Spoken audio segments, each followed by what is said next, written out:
ભારતને સ્પેનથી 16 Airbus C-295 transport aircraft નિર્ધારિત સમય કરતાં 2 મહિના વહેલા મળ્યા છે.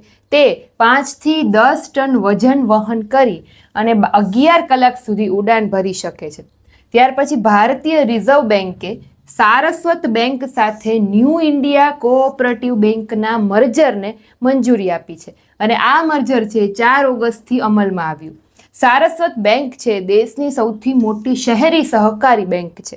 ત્યાર પછી દીનદયાળ પોર્ટ ઓથોરિટીએ ગુજરાતના કંડલા બંદર પર દેશનો પ્રથમ 1 મેગાવોટનો make in India green hydrogen plant શરૂ કર્યો, જે દરિયાઈ પ્રદૂષણ ઘટાડે છે.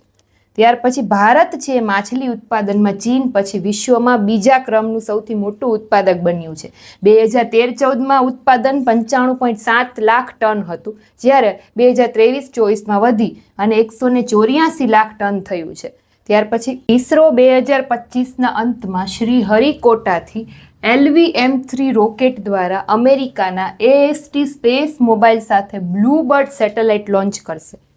ઇન્ડિયા પોસ્ટ પેમેન્ટ્સ બેંકે આધાર આધારિત ફેસ ઓથેન્ટિકેશન સુવિધા શરૂ કરી.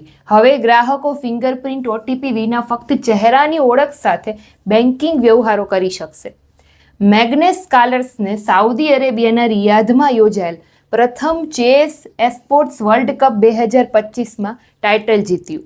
ત્યાર પછી ઇંગ્લેન્ડમાં યોજાયેલ વર્લ્ડ ક્રિકેટ ચેમ્પિયનશિપમાં દક્ષિણ આફ્રિકા ચેમ્પિયન્સે ફાઇનલ જીતી, જેણે પાકિસ્તાનને 9 વિકેટથી હરાવ્યું. તો આ હતું આજનું કરંટ અફેર. Thank you.